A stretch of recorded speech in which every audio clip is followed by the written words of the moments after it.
term ground zero was used to describe where the issue was, and the high school was called ground zero for the drug issue in Oak Park and River Forest. More than 4 in 10 12th graders, almost 50%, have ridden in a car with a teenager who's been drinking or using drugs, and almost 1 out of 4, 25%, have driven a car after drinking alcohol. I use drugs every day. I use them at school. I did marijuana, I did alcohol, I did ecstasy, mushrooms, and cocaine, and heroin and crack, and I did all of those at the high school. There isn't any single drug that I didn't use here.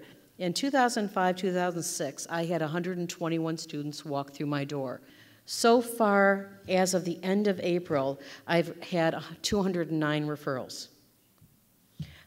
I'm one counselor for 3,200 students for the substance abuse problem, and I'm not even touching the tip of the iceberg.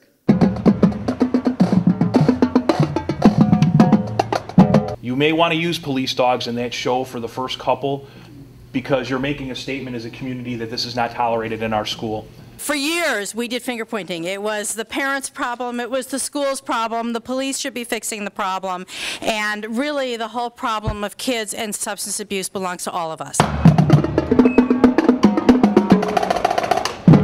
Alcohol abuse in the past 30 days. Students that responded from the time that the survey was administered. 10th graders last spring, 41% admitting. 12th graders admitted at 59%.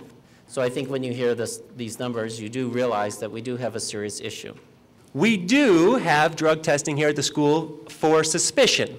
So if a teacher sends a student out of class, or one of the deans or a security guard comes across a student and we feel that that student may be under the influence of drugs or alcohol, the board recently approved the use of a non-invasive drug test. Utilizing drug sniffing dogs is constitutional. It is also specifically provided for in the Illinois School Code, which is the set of laws that govern Illinois schools.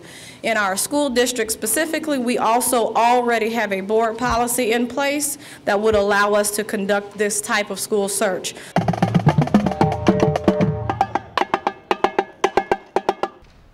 The real challenge for us is to deal with attitudes, to deal with peer pressure, and help our students have the tools to say no, have the tools in terms of the kinds of behaviors that they need to do to choose the right thing over the easy thing. How many of you know somebody in your personal life who has a problem with drugs, with alcohol, that they have lost a friendship, lost a relationship, lost a job, gotten in trouble with law enforcement? 2 years ago today, our son was finishing his 5th day of a month-long stay in rehab. We worried about him driving into the west side of Chicago to buy weed, only to find out that it was easier, cheaper, and higher quality in the halls of OPRF. Do you always like what your parents have to say to you? Not always. Not always. How many of you understand that several of the things that your parents say are because they want to keep you safe and they're trying to teach you? Are you always going to thank your parents for that lesson? It depends. Maybe when you're in your 40s, right? It turns out.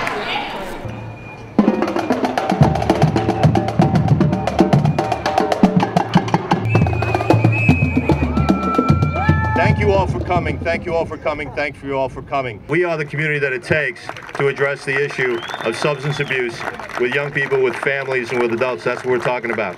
If we together as a community say no and draw the line and set the standards, the kids will follow. The police department agrees, yes we can. As a village, yes we can. Our kids are well worth the energy that's required here. And if it takes a village to raise a kid, then we are the village it takes.